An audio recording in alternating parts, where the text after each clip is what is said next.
Today I'll be reading the character descriptions in Chapter 1 of Only Fools Rush In, a college AU by Vindicated Virgil on Tumblr, bookishpanda on AO3.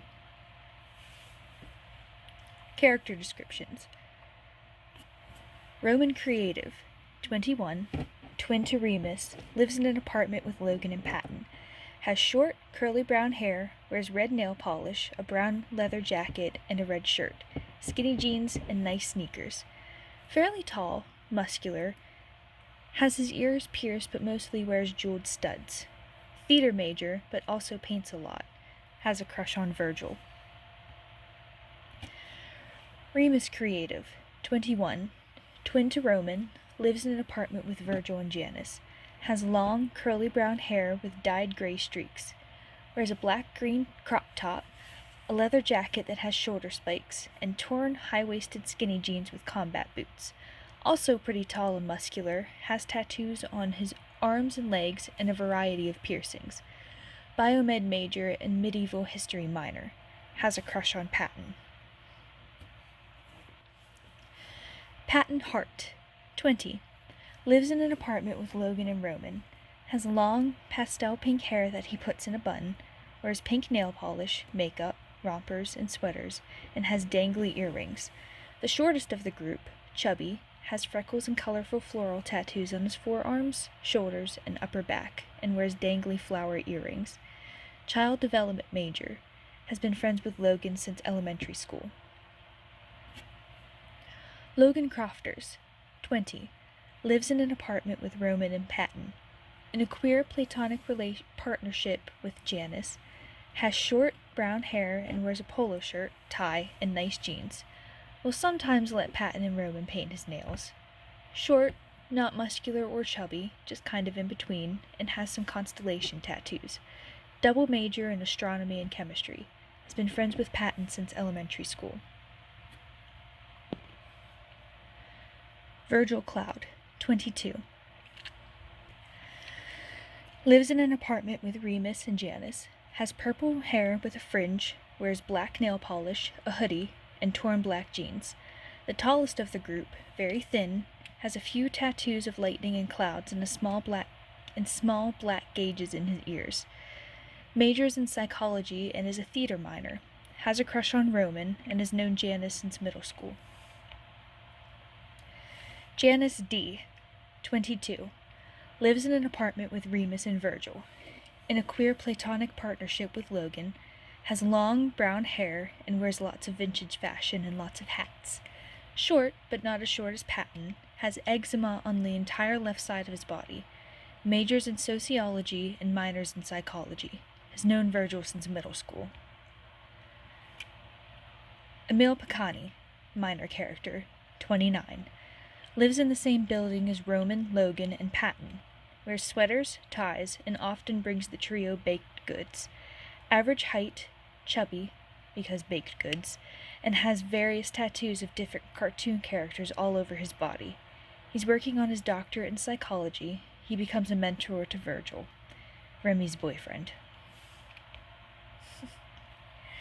Remy Z's, minor character, 26, Emil's boyfriend. Wears sunglasses all the time, a leather jacket, and a messenger bag. Works at the nearby coffee shop that others frequent.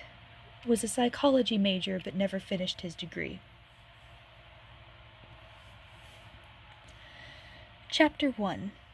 2 parties and a lot of crushes. Wait, you have a twin? Patton looked at Roman in deep disbelief. Why didn't you get an apartment with him? Roman just shrugged, unloading one of his boxes into the closet, hanging up his shirts. Lo, did you know about this? Yes, he's one of Janice's new roommates, the man in the tie said, leaning against the wall, eyes focused on the phone in his hand as he typed quickly. Patton's jaw dropped, and he crossed his arms, frowning. Yeah, he is moving in with Virgil Cloud, too, Roman said, eyes focused forward, but he couldn't hide the slight dusting of pink that appeared on his cheeks. Virgil was the techie for the last school production, and Roman couldn't help but fall for the embodiment of a dark and stormy night, with his black nail polish and purple fringe and... Earth to Roman! Patton was waving a hand in front of his face. Roman blinked, then smiled awkwardly at his pastel-clad roommate. You should invite them all to a party tonight. Logan, will you tell Jan to bring his roommates along? We were gonna... Logan sighed, then nodded, head hanging in front of him. I guess so. He didn't have the heart to tell his roommates that he and his partner had other plans for the evening, so he texted Janice quickly about the change. Roman and Patton want you to bring your roommates over for a party tonight. We can leave early, though. Logan. A party could be fun, Lo. Besides, I think that Virgil has a crush on Roman. Janice. I believe that it's mutual. I don't really want to stick my nose into their business, though. Logan. Logan opened the door to the apartment to see Janice, Remus, and Virgil standing there.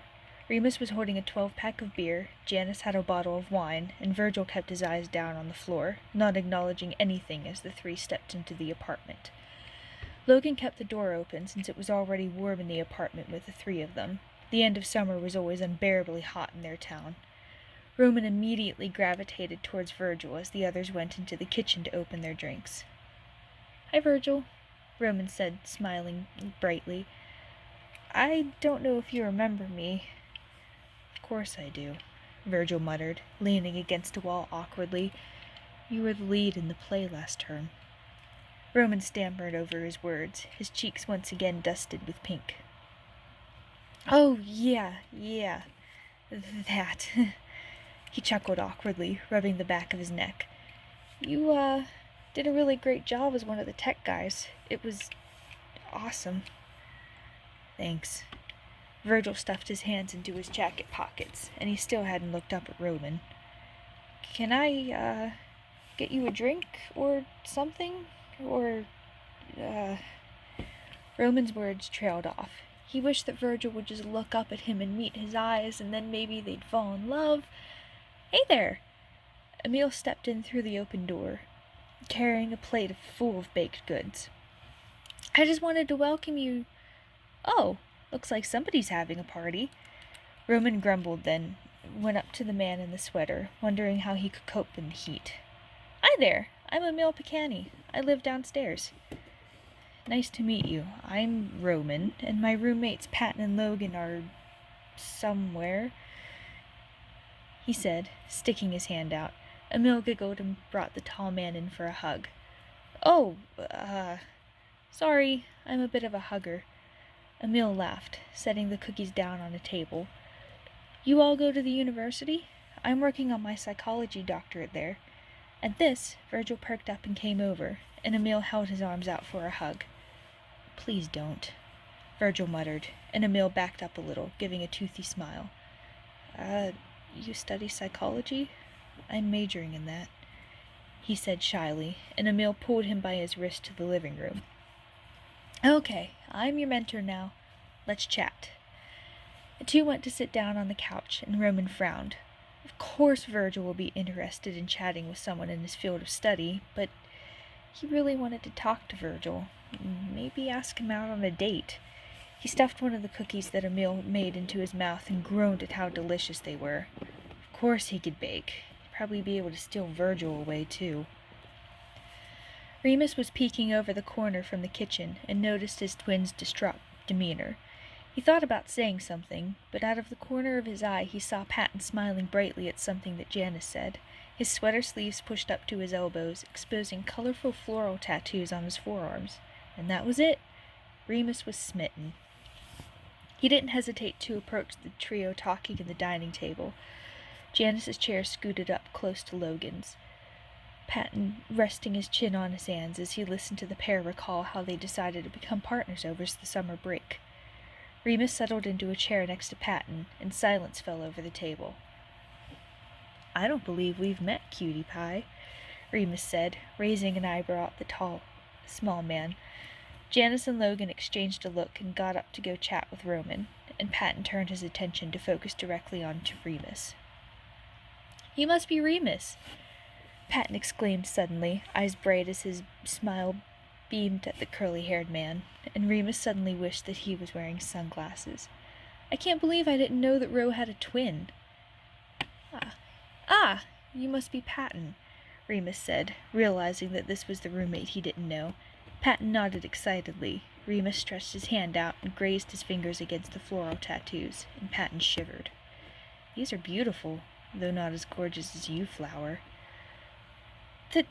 Thank you," Patton said, his face bright red at the fact that he was complimented and given a nickname. "Do you have tattoos?" Remus nodded and rolled up one of his jacket sleeves, revealing a morning star. "I minor in medieval history. Weaponry is so fascinating," he mused, and Patton nodded, brushing his short fingers over the tattoo. "I have a few more, but they're in unique places. Maybe I can show you someday, Flower." Patton stammered over his words, the blush spreading down to his neck and to his ears.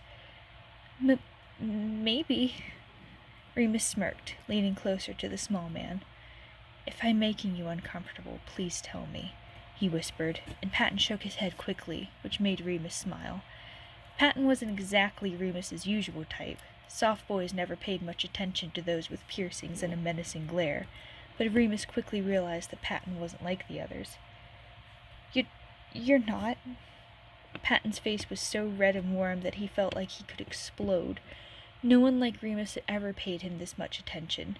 He was always taunted by jocks and punks because of his softness, but Remus, the dark makeup, the piercings, the tattoos, and the leather jacket, it all made him feel dangerous. And Patton secretly loved danger. Roman was leaning against the wall, watching as everyone else had someone to talk to. His twin was hitting it off with Patton, Janice and Logan were sitting on one of the couches, looking at something on Logan's phone, and Emil and Virgil were on another couch, talking about psychology. He had never felt left out from any situation in his life before, but here he was, alone in a room full of people. He couldn't help but focus on Virgil, who had lit up as he talked about things that Roman knew nothing about. Roman was, of course, happy that Virgil was smiling, but he wished he was the one making the very tall man smile. Emil seemed nice enough, but something about him irked Roman to no end. "Oh, hang on." Emil's phone was ringing, the tune to a cartoon that Roman vaguely remembered blasting out loudly. He answered the phone, and Roman listened carefully. "Oh, sorry, baby. I'm upstairs welcoming our new neighbors." "I'll be right there." "Okay. Bye." He hung up and glanced around. "Sorry, that was my boyfriend Remy. I have to go." He gave a hug to Virgil, who waved goodbye awkwardly, then went around hugging everyone and left the apartment, closing the front door behind him. Virgil looked like he was going to melt into the couch, and Roman took this as his moment. He sat down next to the tall man and gave him a warm smile. "So, what do you think the production will be for this term?" Roman asked, and Virgil shrugged. "I'm hoping for a musical, but I'm not much of a dancer. I kind of want something that allows me to experiment with fog on the stage, you know?" Virgil said, glancing down. "I'm not brave enough to audition for any roles on the stage, but I really like working behind the scenes." Roman frowned, watching Virgil carefully. "Well, when they announce the production, and if there's a role that interests you, I could help you practice, maybe? To build up your confidence," he suggested, but Virgil just shook his head. "I used to get stage fright really bad, but if it's something you love doing, then all that anxiety is worth it, right?" "It is?" Virgil's voice was shaky. "In one of my school plays as a kid, I fell on my face in front of everybody during my solo. Afterwards, I found out that someone purposely spilled water where they knew I'd be walking." He twisted his fingers together, and Roman frowned. "Ever since, I haven't wanted to be on stage in front of others." "No one would do that here," Roman said reassuredly. "If they did, I'd beat them up until they fell on the ground too." His face was firm, resolved, and it made Virgil laugh a little. "I think you should try. I'd love to perform with you." Yeah, maybe. Virgil looked down at him finally, and Roman thought he would melt into a puddle on the floor. Thanks, Roman. Remus is so cool, you know, and he's so sweet. Patton was blabbering. It was a few weeks after the party, and the 3 roommates were playing Mario Kart in the living room. In the time since that first party, the semester had started, and they were all buried in schoolwork, and had only seen the other 3 in passing or going out to dinner as a group. No, not that you're not cool, Roman. It's just he's on a different level. Yeah, dangerous level, Roman muttered so that Patton couldn't hear, but Logan did, and he sighed. Roman didn't want to reveal his fraught relationship with his brother to Patton, but he also wanted to protect the soft, small man. But Patton was so enthralled, and Roman had never seen him that way. He seemed happier since meeting Remus, and had a confidence that didn't exist in him before. But Roman definitely had a surge of concern for the other man. "Do you think we could invite them all over today?" Patton suggested as he finally rolled over the finish line in second to last place. Logan had gotten first, of course, and Roman a close second. This was the usual for their games. "I actually have plans with Janice." Logan started, but then his phone rang. He answered it. "Hello? Oh, hi, Janice." "What? But we were..." He sighed, then covered the receiver while he looked at the 2 others. "Remus wants to invite us all to their place for a movie night or something." "Yes!" Patton exclaimed happily. "Oh, I should figure out what to wear. What time, Lo?" he asked, his excitement bubbling over. It was contagious. Roman could practically see the cogs in Patton's mind moving as he thought about what to wear and how to do his makeup. 8, apparently, Logan responded, his lips pulled into a taut line. He brought the receiver back towards his mouth. "I guess we will be there." "Yeah. See you later. Bye." He hung up, a frown on his face. Roman wondered if he should dress nice too, since he'd be seeing Virgil. "Dibs on the first shower!" Roman exclaimed, dropping his controller and running off to the bathroom. 3 guys in 1 bathroom wasn't ideal, but it was what they had to deal with. By the time all 3 of them had gotten ready, it was almost 7:30. Roman went with his usual attire, as opposed to Patton, who went a little overboard, probably to try to impress Remus. He was wearing a pale green sweater and some shorts, knee-high socks, and his Converse, his makeup bright and colorful, the emphasis on his lips and eyes. Logan was wearing his usual attire as well, but had slipped into a coat since they'd be walking to the other building. It was only a few blocks away, but things always got sidetracked when Roman and Patton were involved. Once Patton slung his messenger bag over his shoulder, the 3 set out to the other's apartment. On their way down, they passed Emil, who was walking into the building with another man, their fingers intertwined. "Hey, kiddos," Emil said cheerfully, waving his free hand at them. "Remy, these are the new neighbors I told you about." The man called Remy raised his eyebrows, then nodded in greeting. "Hey, babes," he said. "Where are you all going together?" Emil asked, and Roman thought it was a bit nosy to ask of them, but he said nothing. "Oh, we're going to Roman's twin brother's apartment." "Yes, and we really should get going now. Goodbye, Emil. Nice to meet you, Remy." Roman began to nudge Patton along the sidewalk, and Logan shot the couple an apologetic glance. "Ugh, this movie is so boring," Remus yelled, startling the others. He had thrown his arms up in frustration. Logan and Janice were on the couch, trying to wait for the right moment to leave since they had their own plans. Remus, Roman, and Patton were on the floor, eating the pizza they'd ordered, and Virgil was on the lounge chair, just observing. "You're the one who suggested a movie, idiot," Virgil muttered, crossing his arms. Remus frowned, then finished off his bottle of beer. He made a soft, noise, then began speaking again. "This empty bottle gives me an idea. Spin the bottle, anyone? Or perhaps truth or dare with spin the bottle?" he suggested, eyebrows wiggling.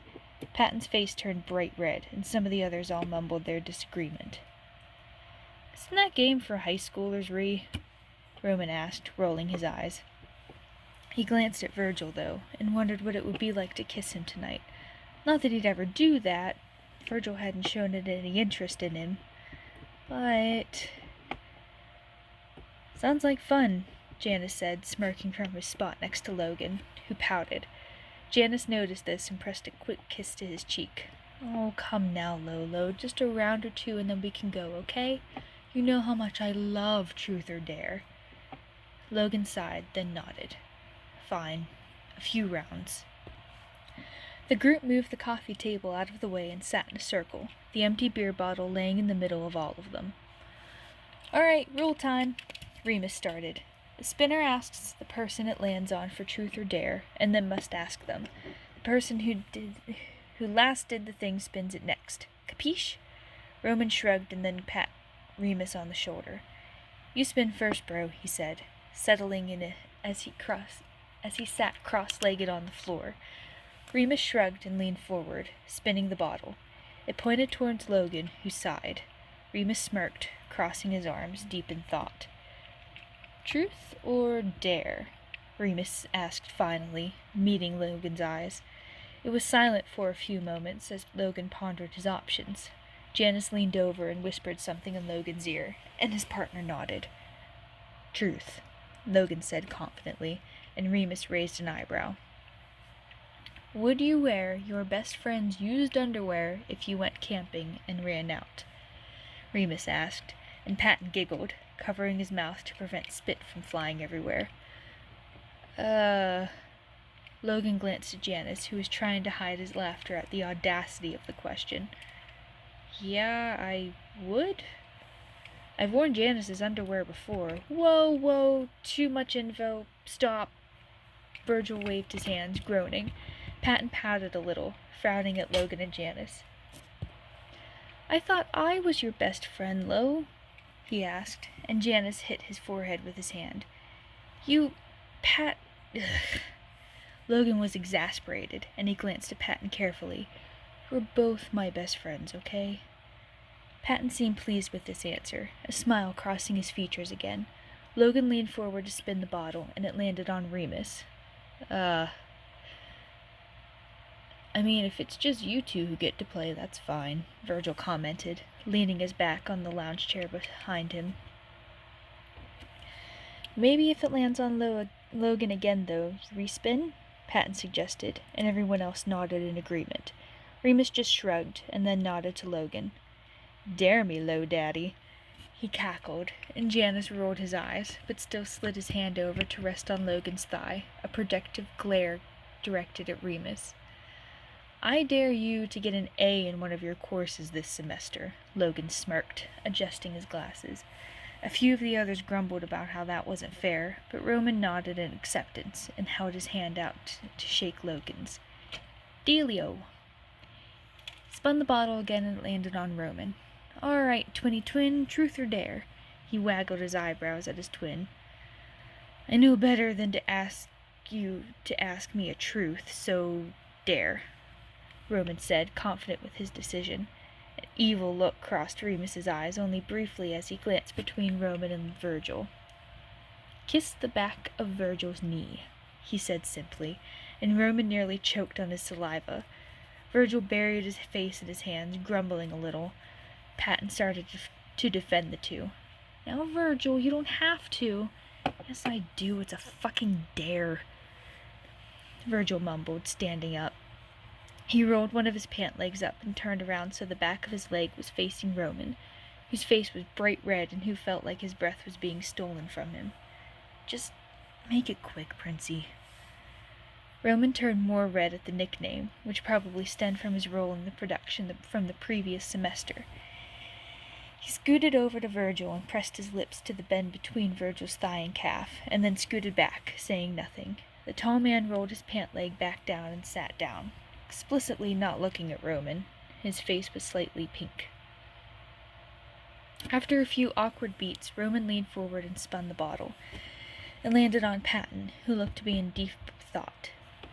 Truth or dare, Pat? I think truth is safer, Patton admitted, and Roman thought a little. He hoped that his plan would work, but was concerned over what would come from a question like this. He really did want happiness for Patton, even if his brother was involved. "What are 3 things you first noticed when you met your crush, if you have one?" Roman asked, and Patton glanced down at his fingers, twisting them together, his face dusted with a pale blush. Remus perked up a little, listening carefully to the answer the small man gave.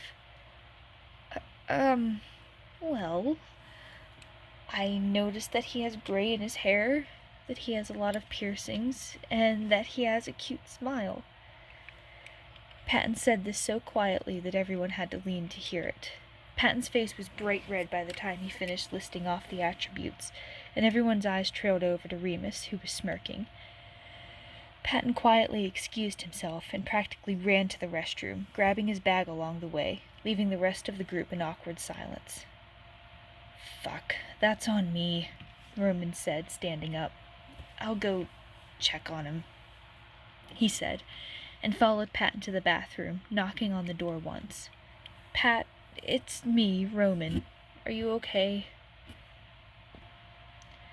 "Why did you ask me that?" Patton asked from the other side of the door. It sounded like he was crying, since he was sniffling a little bit. "You know I like him, but I wasn't ready to say anything, Ro." "I'm sorry, Patton. I saw that you liked him and figured a little nudge would help," Roman explained, then sighed. Maybe he had overstepped a little. "Do you want to go home?" "Roman," a voice from behind him. It was Remus. "Is he okay?" Concern was etched on his face, and he had crossed his arms. Roman was surprised to see this much care coming from his twin. "Is that Remus? Oh, God, hang on." Patton sounded like he was panicking. "Where are my makeup remover wipes?" The clattering of things falling out of his messenger bag could be heard. "Shoot." Remus and Roman exchanged a look as the noises of Patton being flustered echoed into the hallway. "I can't believe such a fool. Dang it, stop crying, idiot." "Patton." Remus stepped past Roman to knock on the door. "Patton, it's okay. He cleared his throat. "My first impression of my crush were that he had really awesome floral tattoos. His pink hair is awesome, and he dresses in a really cute way," he admitted. Roman started to back up, but saw Patton open the door and peek out. "Really?" he asked. It was obvious he had been crying. His eyes were red and his eyeliner had smudged, but he had wiped the majority of it off. Patton, do you want to go on a date with me next weekend?" Roman scooted out of earshot and stepped into the living room, but not before he heard Patton squeak out an affirmation. Logan and Janice had disappeared, maybe off to go do whatever their plans were, and Virgil was scrolling on his phone. "Sorry about Remus's dare. If I had known what he'd asked me to do, I would have gone with truth instead," Roman admitted. Virgil's face hardened, but the theater major didn't notice this. "I'd hate to make you uncomfortable." It's okay." Virgil didn't meet Roman's eyes, though, as he sat down beside him on the couch. "Actually, I was looking at the roles for this next production. Have you looked yet?" Of course Roman had looked. They were going to be doing a production of Wicked, and Roman was absolutely stoked for it. "Yeah, I'm planning on auditioning for Figaro," Roman mused, then remembered the conversation he had with Virgil a few weeks ago. "Is there a role you're interested in, Virgil?" Actually, I've always loved Bach, but I don't know if I'm talented enough for that," he admitted, twisting his fingers together. "Plus, I'm a little tall to play Munchkin." Roman sighed, then smiled encouragingly at the taller man. "Well, I can help you practice for the audition, if you'd like," Roman said, and Virgil nodded. "I don't think your height will affect anything. It's all about talent." "Oh, yeah. I'd really appreciate that, actually, Virgil responded, still looking down at his hands. Auditioning is really scary, you know. Roman shrugged, then set his hand on Virgil's shoulder. Maybe they'll let us audition together, so that way you've got a familiar face on stage, he suggested. Virgil nodded, a slight smile appearing on his face. Hey, don't worry, Virg. I think you're gonna do great.